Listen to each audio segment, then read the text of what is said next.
In this video, I'm going to show you how to create Exness demo account on MT5. So there's actually two ways to do this. The first one's going to be from inside Exness personal area, and the second one from MetaTrader 5 itself. So I'm going to show you both right now. The first thing I'm going to do is inside Exness personal area. Go to Trading, top left, click on Accounts, and then from here switch to Demo. Then you want to go and click the Open Account button in the top right, and then you want to go and pick your account, standard or professional, hit Continue, and then from here make sure Demo is selected. You can go and pick your currency, starting balance, nickname, etc., and the platform should be MT5. Put in the password and click Create Account, and that's going to create your Exness demo account for MT5. But if you want to actually create this on MT5 itself, you could also do this. So open up MetaTrader 5. Go to the top left, click on File, and then click on Open an Account.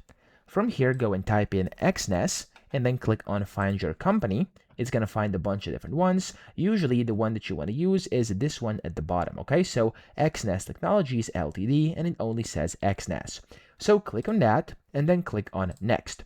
From here, you want to go and click on Open a demo account to trade virtual money without risk. So just click on this and then click on Next again. You want to put in your first name, your second name, your date of birth, the email, and of course the phone number as well.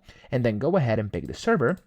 So as you can see, it's going to say to open a demo account, you'll be redirected to Exness Technologies company website. You want to go ahead and pick a real or a trial. I'm actually going to go with this trial one over here for the trial server. And then I'm going to go and hit this next button over here. And it's going to take me to my account where I'll be prompted to actually sign in. And then once I actually sign in, I'll be able to do it from inside here from my personal area, which of course we've seen over here already. Okay, so it's going to prompt you to sign up for an account. You could also go and sign in, and then once you've done this, you can just go ahead and of course create it the way I showed you. So that's how to do this. I hope this video helped you out. If it did, please subscribe to the channel and help me out as well.